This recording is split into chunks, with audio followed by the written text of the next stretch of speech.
അസാധാരണ പ്രതിസന്ധിയാണ് തെരഞ്ഞെടുപ്പ് കാലത്ത്. മുഖ്യമന്ത്രിയുടെയും പാർട്ടി സെക്രട്ടറിയുടെയും തട്ടകത്ത് രണ്ട് പ്രധാനപ്പെട്ട നേതാക്കൾ ഇങ്ങനെ ഒരു വിമത നീക്കം നടത്തിയപ്പോൾ തളിപ്പറമ്പിലെ പ്രശ്നം യഥാർത്ഥത്തിൽ നമ്മൾ കണ്ടതിലും ഗ്രാവിറ്റിയിലേക്ക് നീങ്ങുമെന്നാണ് സൂചന. കൂടുതൽ നേതാക്കൾ ഒരുപക്ഷെ ഈ ടി കെ ഗോവിന്ദന് പിന്നാലെ വിമത നീക്കത്തിന് തയ്യാറായേക്കാം. അങ്ങനെയെങ്കിൽ പി കെ ശ്യാമളയുടെ സ്ഥാനാർത്ഥിത്വം ഉണ്ടാക്കുന്ന വിവാദം ഒട്ടും ചെറുതല്ല. മുഖ്യമന്ത്രിയൊക്കെ ഇതിന് മറുപടി പറയാൻ സാധ്യതയുണ്ടോ?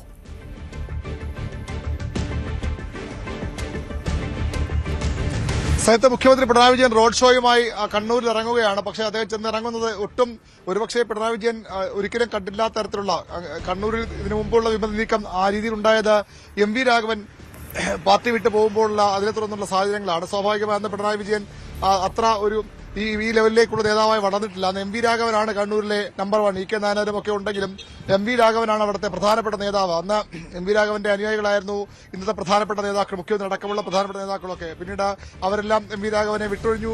അദ്ദേഹം പാർട്ടിക്ക് പുറത്തു പോകുമ്പോൾ പാർട്ടിക്ക് ഒപ്പം നിന്നവരാണ് പിണറായി ഉൾപ്പെടെയുള്ള ഈ പ്രധാനപ്പെട്ട നേതാക്കളൊക്കെ.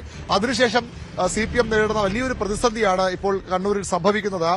കണ്ണൂരിൽ ഒരുപക്ഷെ ജി സുധാകരൻ CPM ഏറ്റവും പ്രധാനപ്പെട്ട നേതാവ് പാർട്ടി വിട്ടതിനേക്കാൾ CPM-ന് തലവേദന ഉണ്ടാക്കുന്ന അല്ലെങ്കിൽ ഞെട്ടലുണ്ടാക്കുന്ന തിരിച്ചടികളുണ്ടാക്കുന്ന വരും ദിവസങ്ങളിൽ കൂടുതൽ CPM ചിന്തിപ്പിക്കാൻ പോകുന്ന ഒരു നടപടിയാണ് ജില്ലാ സെക്രട്ടറി അംഗമായ ടി കെ ഗോവിന്ദൻ ഇന്നലെ പരസ്യമായി പാർട്ടിയെ വെല്ലുവിളിച്ചുകൊണ്ട് പാർട്ടിയിൽ നിന്ന് പുറത്തുപോവുകയും വിമതനായി മത്സരിക്കുമെന്ന് പ്രഖ്യാപിക്കുകയും ചെയ്തത്. നമുക്കറിയാം കണ്ണൂരിലെ ഒരു ജില്ലാ സെക്രട്ടറി മെമ്പർ എന്ന് പറയുമ്പോൾ ഒരുപക്ഷെ ഒരു സംസ്ഥാന കമ്മിറ്റി അംഗത്തെക്കാൾ പവർഫുള്ളായ അത്രയധികം ശക്തനായ നേതാവാണ് ഗോവിന്ദൻ. എം വി ഗോവിന്ദന്റെ സമകാലികനാണ്. എം വി ഗോവിന്ദനൊപ്പം സംഘടനയുടെ എല്ലാ തലങ്ങളിലേക്കും വളർന്നുകയും പിന്നീട് ഗോവിന്ദൻ മുകളിലേക്ക് കയറിപ്പോവുകയും ചെയ്ത നേതാവാണ്. അത്തരമൊരു നേതാവാണ് അവിടെ കലാപക്കൊടി ഉയർത്തുന്നത്. CPM-ന്റെ തിരുവായ്ക്ക് എതിർവായില്ലാത്ത ഒരു എതിർ സ്ഥാനാർത്ഥിയെ പോലും നിർത്താൻ കഴിയാത്ത മലപ്പട്ടമെന്ന ആ പാർട്ടി കോട്ടയിൽ നിന്ന് വന്ന നേതാവാണ് ഇങ്ങനെ വിമത സ്വരം ഉയർത്തുന്നത്, കലാപക്കൊടി ഉയർത്തുന്നത്. CPM-ന് ഒരു കാരണവശാലും അംഗീകരിക്കാൻ കഴിയാത്ത അത്ര എളുപ്പം ദഹിക്കാത്തൊരു നടപടിയാണ് ഗോവിന്ദനിലൂടെ ഉണ്ടായിരിക്കുന്നത്.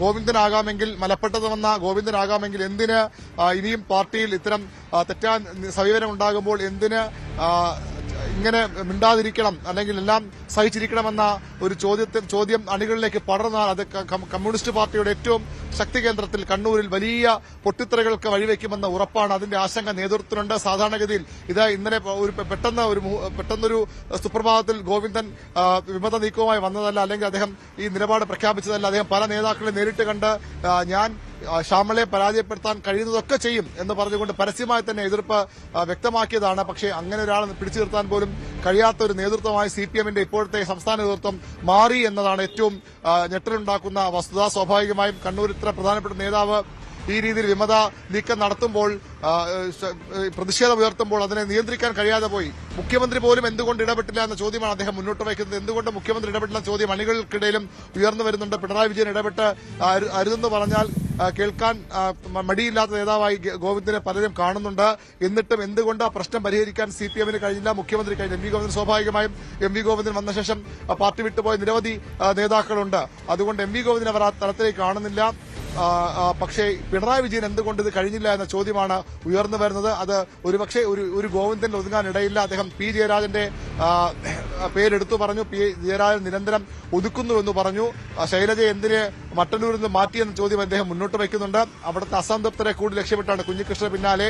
കുഞ്ഞികൃഷ്ണൻ സ്വാഭാവികമായി CPM-ന് അത്രയധികം ഒരു പ്രത്യയശാസ്ത്ര അടിത്തറയുള്ള അല്ലെങ്കിൽ സംഘടന ഈ ഗോവിന്ദനെയൊക്കെ പറയുമ്പോൾ സംഘടന അടിത്തറയുള്ള നേതാവൊന്നുമല്ല. മറ്റൊരു രംഗത്തുനിന്ന് പാർട്ടിയിലേക്ക് എത്തിയ നേതാവാണ് കുഞ്ഞികൃഷ്ണൻ. സ്വാഭാവികമായി അതുകൊണ്ട് ആ രീതിയിൽ പറഞ്ഞു നിൽക്കാം. പക്ഷേ ഈ ടി കെ ഗോവിന്ദൻ ഏതാണ്ട് 6 പതിറ്റാണ്ടായി CPM-ന്റെ സംഘടനാ തലത്തിൽ ബ്രാഞ്ച് മുതൽ ജില്ലാ സെക്രട്ടേറിയറ്റ് വരെ നിറഞ്ഞു നിൽക്കുന്ന ഒരു പ്രധാനപ്പെട്ട നേതാവ് തന്നെയാണ്. അത്തരമൊരു നേതാവ് കലാപക്കൊടി ഉയർത്തുന്നതിനെ തടയാൻ പോലും കഴിഞ്ഞില്ലെങ്കിൽ എന്താണ് CPM-ന്റെ കണ്ണൂരിലെ നേതൃത്വം സംസ്ഥാന നേതൃത്വം ചെയ്യുന്നതെന്ന ചോദ്യമാണ് അവിടെ പൊതുവിൽ ഉയർന്നു വരുന്നത്. ചെറുതല്ലാത്ത ആശങ്കയാണ് CPM-ന് ഇത് ഉണ്ടാക്കുന്നത്. പി കെ ശ്യാമളയുടെ സ്ഥാനാർത്ഥിത്വം പ്രഖ്യാപിച്ചപ്പോൾ തന്നെ വലിയ എതിർപ്പ് ജില്ലാ സെക്രട്ടറിയിൽ ഉയർന്നു വന്നതാണ്. 2-3 പേരൊഴികെ ബാക്കി എല്ലാവരും അന്ന് നമുക്ക് ലഭിക്കുന്ന സൂചന P ജയരാജൻ ഉൾപ്പെടെ ആ സ്ഥാനാർത്ഥിത്വത്തെ ചോദ്യം ചെയ്തതാണ്. പക്ഷേ സംസ്ഥാന സമിതി എത്തുമ്പോൾ ജയരാജൻ നിലപാട് മാറ്റുകയായിരുന്നു. അതിനെ തുടർന്ന് ജയരാജനെ പിന്നീട് ആ തെരഞ്ഞെടുപ്പ് മണ്ഡലം സെക്രട്ടറിയും ഒക്കെ ആക്കി CPM തീരുമാനിച്ചു.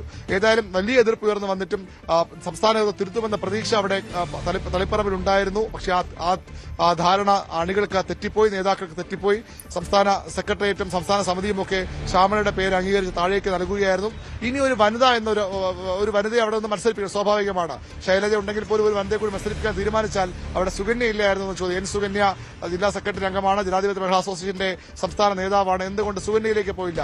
ഞാൻ മാറിയാൽ എന്റെ ഭാര്യ എന്ന തീരുമാനത്തിൽ എങ്ങനെയാണ് CPM-ന്റെ സംസ്ഥാന സെക്രട്ടറി പോയത് എന്ന ചോദ്യമാണ് അവിടെ ഗോവിന്ദൻ ഉന്നയിച്ചത്. മാത്രമല്ല അതിന് മറ്റു ചില കാരണങ്ങളുണ്ട് എന്ന് പറഞ്ഞുകൊണ്ട് ചില സാമ്പത്തിക വശങ്ങൾ കൂടി പരോക്ഷമായി ഗോവിന്ദൻ സൂചിപ്പിച്ചിട്ടുണ്ട്. CPM-ന്റെ സംസ്ഥാന സെക്രട്ടറിക്കെതിരെയാണ് അത്തരം ആരോപണങ്ങളും വിമർശനങ്ങളും ഏറ്റവും ശ്രദ്ധിക്കേണ്ട കാര്യം. അത് തീർത്തും അസാധാരണമായ സാഹചര്യമാണ് കണ്ണൂരിൽ ഉണ്ടാക്കിയിട്ടുള്ളത്. മറ്റു പല സ്ഥലങ്ങളിലെ തുറച്ച കണ്ണൂരിലേക്കും ഇങ്ങനെ പാർട്ടിയുടെ കോട്ട കൊത്തളങ്ങൾ ഇങ്ങനെ ആടി ഉരയാൻ തുടങ്ങുന്നുവെന്ന് എതിരാളികൾ പറഞ്ഞാൽ അതിൽ തെറ്റു പറയാൻ കഴിയില്ല. മലപ്പട്ടത്തു നിന്നുള്ള ഇങ്ങനെ ഏറ്റവും പ്രധാനപ്പെട്ട നേതാവ് പരസ്യമായി സംസ്ഥാന സെക്രട്ടറി വെല്ലുവിളിച്ചുകൊണ്ട്, മുഖ്യമന്ത്രി വെല്ലുവിളിച്ചുകൊണ്ട് വിമത സ്ഥാനാർത്ഥിത്വം പ്രഖ്യാപിക്കുന്നത് CPM-ൽ കേട്ടുകേൾവിയില്ലാത്ത കാര്യമാണ്.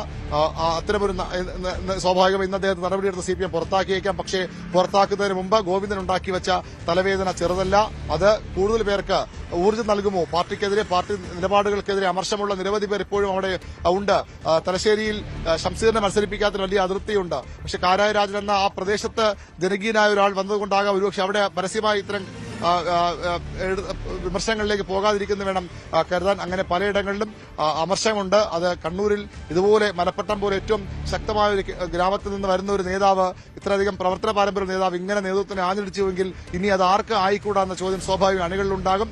അതുണ്ടാകുമോ എന്ന ആശങ്ക തന്നെയാകും CPM നേതൃത്വത്തെ ഇപ്പോൾ ഏറ്റവും അധികം ചിന്തിപ്പിക്കുന്നത്.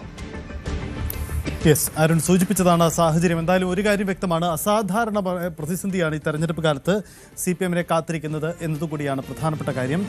പാർട്ടിയുടെ, അതായത് വിമത പ്രവർത്തനങ്ങൾ CPM-ൽ മുൻകാലങ്ങളിലൊക്കെ ഉണ്ടായിട്ടുണ്ട്. പക്ഷേ ഇത് തെരഞ്ഞെടുപ്പ് കാലത്ത് പാർട്ടിയുടെ ഏറ്റവും ശക്തി കേന്ദ്രത്തിൽ ഇത്ര ശക്തമായൊരു നീക്കം ഉണ്ടാകുന്നു എന്നതാണ് സാഹചര്യം. മുൻകാലങ്ങളിൽ നമുക്ക് ഈ കോൺഗ്രസിലും UDF-ലും മറ്റുമാണ് ഇത്തരം തെരഞ്ഞെടുപ്പ് സ്ഥാനാർത്ഥി പട്ടിക പുറത്തു വരുമ്പോഴോ അല്ലെങ്കിൽ പ്രഖ്യാപനം നടത്തുമ്പോഴും ഈ വിമത നീക്കം പലപ്പോഴും കാണുന്നത്. പക്ഷേ ഇപ്പോൾ കോൺഗ്രസ് ക്യാമ്പിനെയോ UDF-നെയോ അപേക്ഷിച്ച് CPM-ൽ തന്നെ ഇത് ഉണ്ടാവുന്നു എന്നതാണ് സാഹചര്യം. ഒരു നീണ്ട നിര തന്നെ, നേതാക്കളുടെ ഒരു നിര തന്നെ നമുക്ക് ഇക്കാര്യത്തിൽ പറയാനുണ്ട്. ആരൊക്കെയാണ് വിമത പ്രവർത്തനങ്ങൾ നടത്തിയത്, അത് തെരഞ്ഞെടുപ്പിൽ എങ്ങനെ പ്രതിഫലിക്കുന്നു, നമുക്ക് വിശദമായി തന്നെ പരിശോധിക്കാം. ചെറിയൊരു ഇടവേളയാണ്, അരുണിലേക്ക് തന്നെ മടങ്ങി. കൂടുതൽ വാർത്തകൾക്ക് News 18 Keralam YouTube channel subscribe ചെയ്യുക.